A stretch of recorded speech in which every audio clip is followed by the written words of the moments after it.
Operation Chaos, launched under Johnson and expanded under his successor Richard Nixon, targeted leftists and subversive elements said to be manipulated by foreign powers. The CIA had been spying on over 10,000 Americans for years, surveilling the moves and tapping the phones of teachers, students, journalists, and political leaders.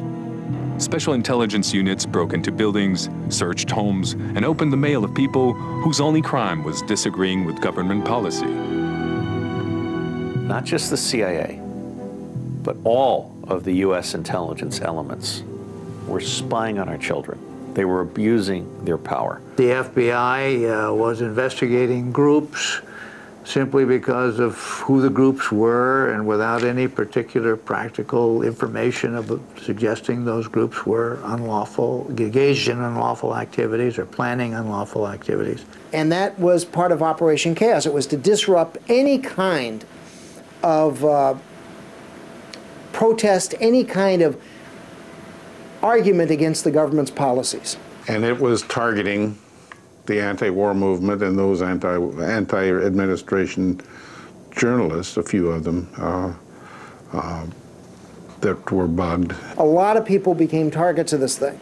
And this tradition of setting up enemies lists was something that is long in this country's history. Mail openings was something that I was directly involved in that I canceled it when I became director. I don't think an American intelligence service ought to spend much time targeting Americans.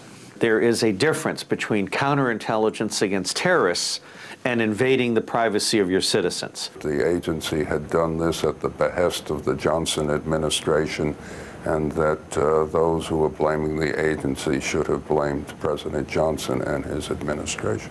The idea of keeping track of your fellow Americans, which seems to be the most fundamentally non-American behavior you can engage in, was something that was practiced and advocated by Hoover, by Van Diemen, and by Nixon.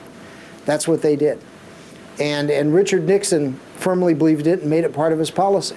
That's the great scandal. Well, I mean, we had a period of law breaking under Nixon. And the CIA was involved in the law breaking. On June 17, 1972, in the middle of the presidential campaign, 5 men who broke into the Watergate building disguised as plumbers are arrested. The former CIA agents had been sent to inspect Democratic Party headquarters for President Richard Nixon. Presidential Press Secretary Ron Ziegler today called the incident a third-rate burglary and nothing the president would be concerned with. 4 of the men arrested were Cuban nationals now living in Miami. And the 5th, James McCord, was a former FBI and CIA agent recently employed as a security aide by the Republican National Committee and the Committee to Re-elect the President. Information began to come out about connections between the CIA and the break-in at the Watergate. There were a few officers who had retired, who had formerly worked for the CIA, who were involved. I was appalled at this senseless, illegal action. And I was shocked to learn that employees of the Re-election Committee were apparently among those guilty. When his own case was involved, he apparently was rather limited because he made some terrible mistakes in defending himself. Nixon pushes on with his re-election campaign, convinced the Watergate scandal has been hushed up.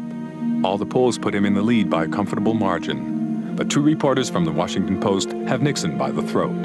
The president asks CIA Director Richard Helms to pressure the FBI into dropping its investigation into the Watergate burglary and to cover for him by saying the stolen files were seized at the CIA's request. But Helms refuses. It's Nixon that was the criminal, not CIA. The CIA refused to cooperate with a cover-up that was ordered by President Nixon. The CIA was being used by President Nixon to block FBI investigations. And he wanted the agency to come forward with a signed piece of paper, which I refused to do. Nixon asked Helms to do it. Helms said no. We will not say that that was a national security issue. We will not be involved in that situation. And Helms then lost his job as a result. The most popular CIA director was the worst one in terms of policy, was Helms. They loved him, Richard Helms. He was known as the Teflon director because nothing bad ever stuck to him, except Chile. In 1971, socialist leader Salvador Allende wins the presidential election in Chile. It's too much for Richard Nixon. The horrified U.S. leader gives CIA Director Richard Helms a free hand to prevent Allende from taking office. This is newspaper talk, newspaper language, carte blanche. How many times do you really get carte blanche? Now, as far as Allende was concerned, Nixon instructed us to try and prevent Allende's access to office. And the CIA was creating all kinds of chaos in Chilean society, economic and social chaos, to give the military an excuse to step in and overthrow the government. Nobody talked about killing Allende. It was to try to get him out of office. But we were associated with people who were willing to kill Allende. They were using private corporations and the CIA and the military and the embassy. Everything was thrown in. They had a big team working specifically to overthrow Allende. He was not somebody that the United States government was very fond of. Henry Kissinger and Richard Helms, the head of the CIA, they certainly